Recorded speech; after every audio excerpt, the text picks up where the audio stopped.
Okay, yeah, we've just come up Hurley's Hill now from where we were a few minutes ago, and first house as we come up after Hurley's house, this was Tommy O'Brien's house here.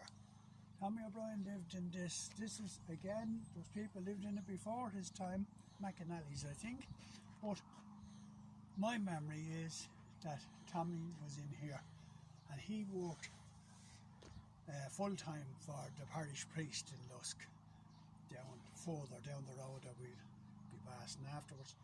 But his job was gardener, bell ringer. He was that sort of, he done everything for the parish that, you know, that he was adaptable like that. But Tommy's job was, as I said, a bit of everything, but gardener. And that's important because, to what I have to say, down further on the green, before you come to the bandstand, one day, he knew what time we were all leaving school at, coming out, finished. And I think it was 3 o'clock we used to get out at. But Tommy had, from the priest, he had a bag of windfall apples.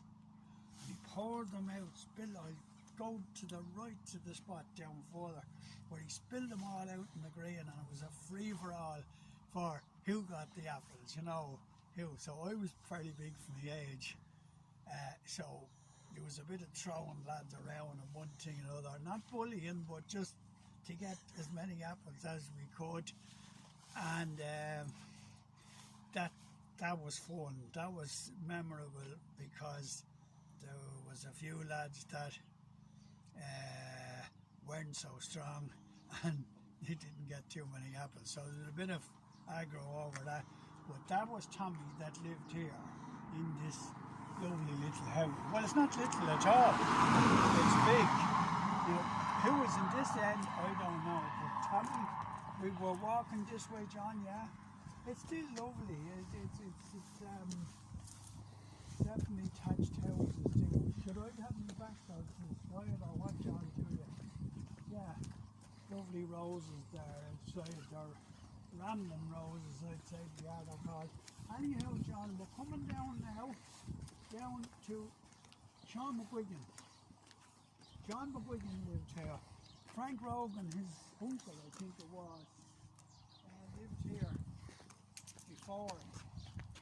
And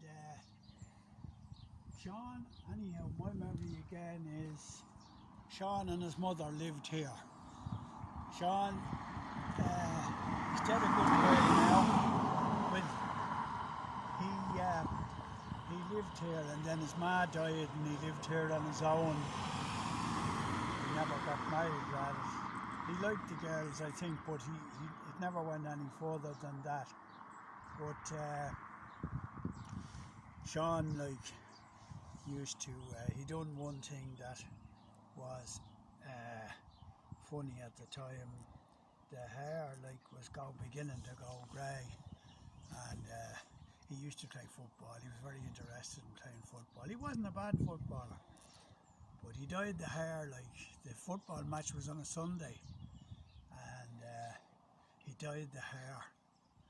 Maybe he dyed it on the Saturday, or this must have been Sunday morning maybe. Anyhow, it rained during the match and the dye ran down the face. So Sean created a bit of a laugh that day over in the field. But he lived here God, he must be dead nowadays. He used to keep sheep and a few cattle. And Sean didn't like spending money. So he used to leave the cattle grazing on the sides of the road. Do you know what I mean? Yeah, he used to leave, yeah. And there was all sorts of traffic problems, although not now, you wouldn't get away with it now. But then there wasn't as much traffic as there would be now. But you had to be careful when you come up here, because to be over the road there on either side doesn't matter. And Sean done that, and then he got land actually, or the land registry at a farm over as you go out of Lusk, or the Orland Park area, He got some land from the land register. I don't know who they were. You know, they were responsible for some land that was left. So he got part of that. So after that, the cattle and the sheep, he kept them within the fields over there. So it was all right. That was the end of that. But this is Sean now coming down here. Sean, just down, not too far down here. Jack McAnally,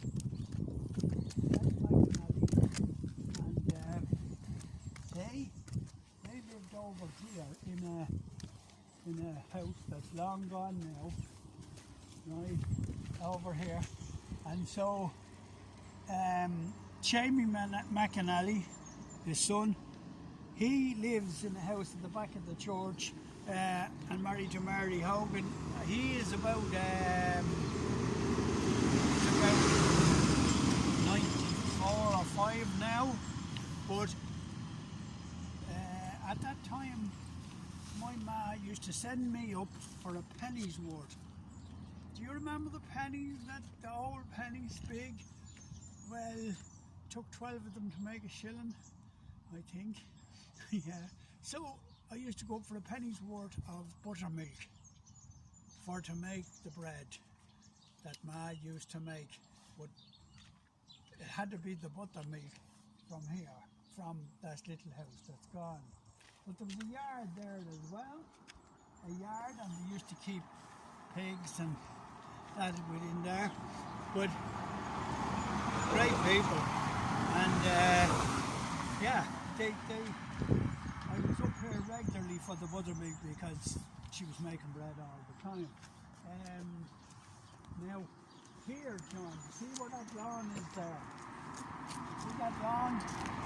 Now that lawn, on that area there was the band room. The band room that again is long gone. And why it's gone, I don't know. They call it Progress. I'd have another name for it. But they had a band room there. Now, the band was terrific. The pipe band, the Lusk pipe band, which played at all the Croke Park matches and all that, the finals and semi-finals and all that stuff. You know, the Russells, all the Russells, every Russell, like the band was made up of Russells and Boylans. Now, all the Russell chaps, I'd say most of them, even Michael that I went to school with now, Michael, but there's loads of the chaps. Seamus was involved in the band. I think Christy Russell as well, but all of them, right? So, Jamie from Dublin Road, just they were all involved in it, and still to this day they are, as far as I know. So, what brought me to that now? Oh, so that was the band room. Well, the band room, someone lived in it before that I don't remember, but it became the band room, and that's where they had all their rehearsals and all that. They played in it. I think nowadays they have the top of the old school, which doesn't bring back good memories that we'll go into soon. But the Russells like noted for that, and all nice people, all nice people, and the Boylans, like, and it'd be Kevin Daly's uncles, because Kevin's mother was a Boylan, so there was Mick Boylan and Tom Boylan and Tom Boylan. He used to be the leader of it. He used to be the drum major or something. I don't know the ins and outs. Billy Boylan and Larry Boylan and all the Russells, like, you know. I mean, there must have been nearly them all had some interest in it. So that's where they done all the rehearsals and became. I think they won many competitions. They were all good. Now, we go down, John. Will we walk down a bit further? Yeah, I want to show you this house here. You see that house there? Now, it looks to be the same house, but yeah, I'd say maybe it was knocked down and rebuilt, but I don't think so. See this house down here, John? Now you'll be walking back for the car, right? Now am I doing this right? Like, I want to say about this has a little story about it. Now I came at 13 years of age, I knocked at that door that's down there. And it was Martin Ryan's mother and father, Martin and Danny's parents lived there. They were brought up in that house there, right? But I knocked at it one day, I was 13, and I got it into my head that I was going to grow mushrooms. So what I done was, I went over to Miss Dodd, which is on the outskirts on the way to Ballybuckle, and I went over to her. She had lots of horses, because you needed horse manure to grow the mushrooms. So what happened was, I went over to her, and she said, you know, she looked at me for a while, a lad knocking at her door, like 13 years of age, looking for horse manure, and she said, "You're very welcome to it." This was a lady that owned hundreds of acres, and Pip Griffin walked. He was the man that done all the work there, Philip, from Carduff. And so what happened was, she said, yes, but you'll need, how are you going to get it back home? I told her who I was and that. She probably knew me more than I thought, you know, than I was aware of. But anyhow, she said yes, but how are you going to? So I don't know, but it's okay to come over if I can get the transport. So I came and knocked at that door there. Yeah, it looks to be the same. I'd say now, not much has changed regarding it, John. So, Danny's and Martin's mother come out, and I said, "Is Mr. Ryan there?" And she said, "No, he's not here." And she said, "What is this I can do for you?" I said, "I'm looking for a lend of the horse." Now this was a horse they relied on for ploughing the land. So I said, I want to know, can I have a lend of the horse, please? And she said, "Oh, I don't know." She said, "Like, that horse, we rely on it. And he has to be fed and chewed and all that stuff," which I wasn't interested in, you know. And so what happened was, she said, "Listen, Danny will be here later on," and she told me the time to come back at. And I said, "Right, okay, I'll come back." So she explained it to him in the meantime. So I come back, and Danny, either in his madness or silliness or whatever you like to call it, his son said he must have been mad when I was telling him recently. He said, "Yes, you can have it." So I went over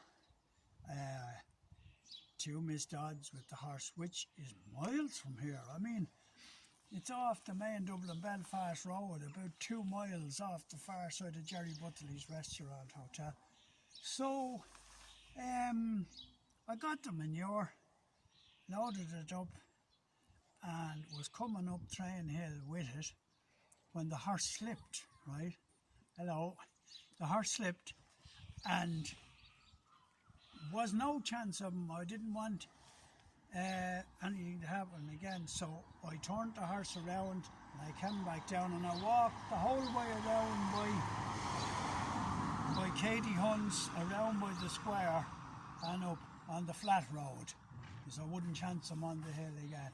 So very lucky that the horse, something didn't happen badly, because yeah, and looking back on it, I wouldn't lend a horse to a 13-year-old if he came knocking at the door. So fair play to that. It was marvellous, like, but it's a memory that I have of it, and how decent it was of Danny's and Martins for the given.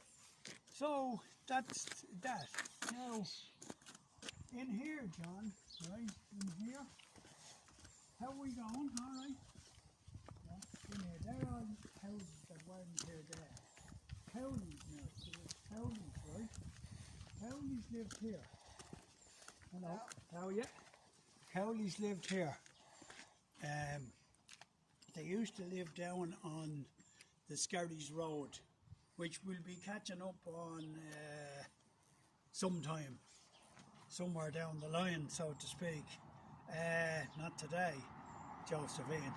And so they lived here, Jamie Cowley and all Sean Cowley that passed away, you know, before his time. Robert and Eilish and all them, they were here. But they came from down there where I said. Now Clare's lived, Sean Clare, and not Sean at the time, but his dad and ma lived in, they had a big family. I can remember all the lads, I can't remember the girl's name, not one of them, but it was a big family, like there was Liam and Paddy and Dickie and Sean and Eamon and Kieran, they and Dickie, I said Dickie and Eamon, yeah. So they all live, but it's behind that. See that house that's over there, that pale house? No, what colour is that? The yellowy one. That one, further back than that. So they were all brought up here, and then here. There was Joe Han. Well, that's Joe Hans, but Hans owned it. I can't remember. It was Joe Hans' aunt that lived in the house. I think it's still there. Can we walk again? Yeah. Let's see, John. Is the house? I don't be up this way too much now. That house. There was the house. Still the same, John. Danny's. That house wasn't there, so I don't know if Martin Ryan lived in that nowadays. I just don't know who lived in it. But this house now we were coming up to, John, was Joe Hans. That was the entry into way back with the Sean Child's fathers and mothers. Yeah, this house.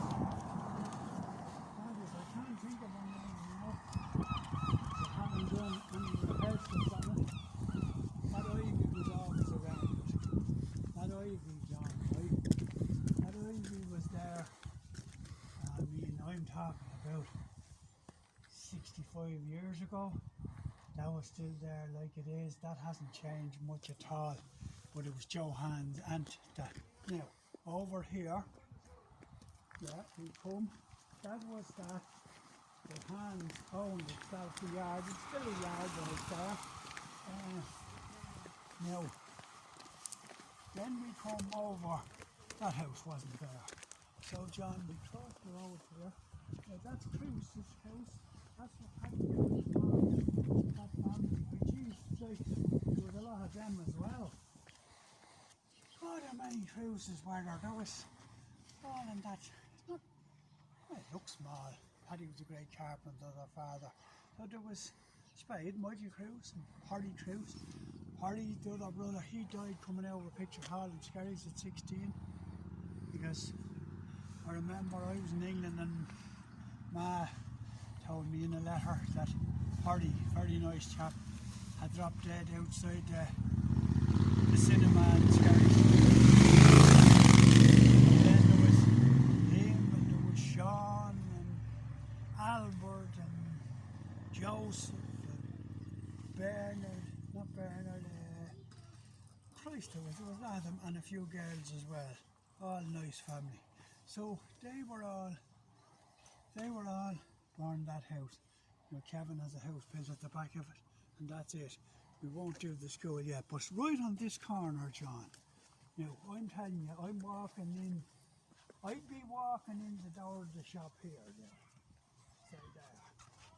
I think I'd be about walking the door was here of Robert Hand, which was Robert's Joe and Robert and Robert was the man that ran the shop. Someone else done it before him, but he was for a long time was a friend of my ma's.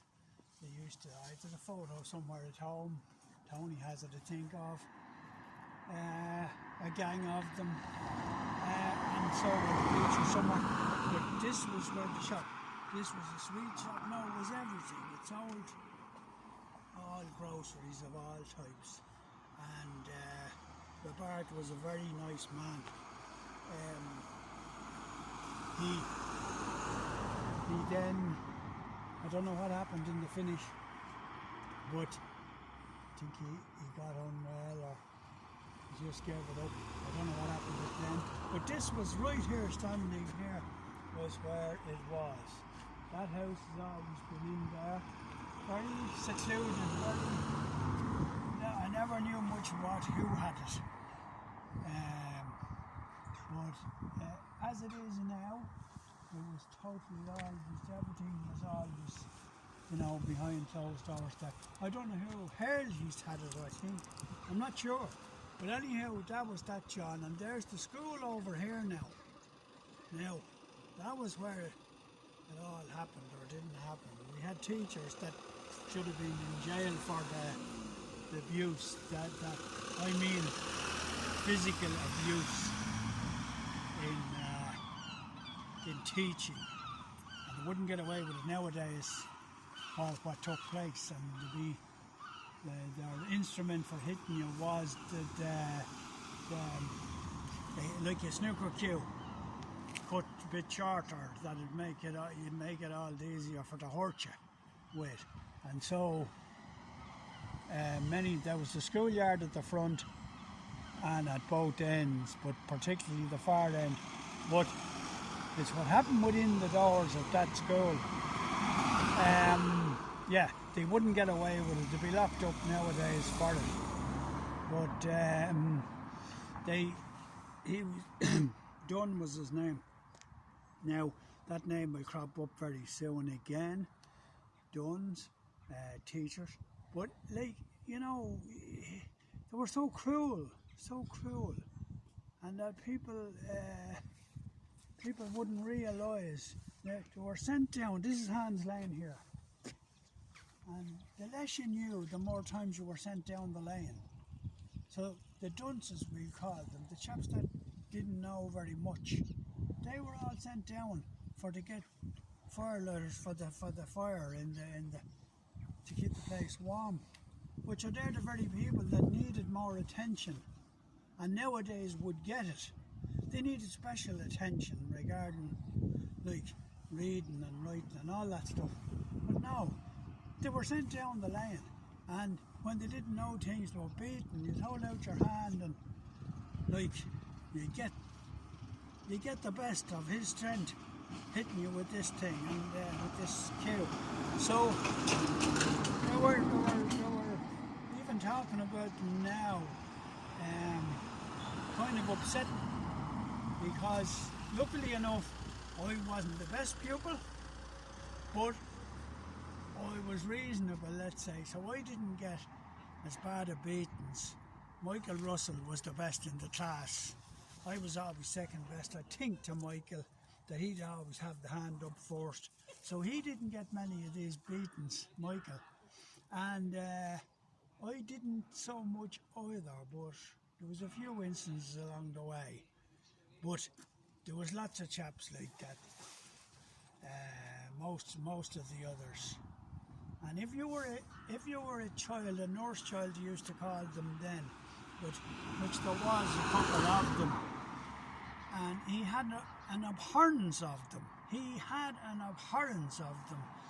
hated them, like, and through no fault of their own, they were born into a situation where there was no mother and father bringing them up all the time, so they were adopted by such and such, and we'll get to that at a later stage about a couple of the lads.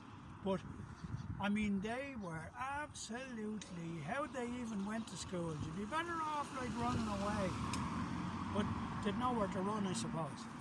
So they it all started in there, and it finished down on Chapel Road in the school that was built, the new school, in 1955. But it began there, and then it went on through the years. How they got away with it, never know. Never know.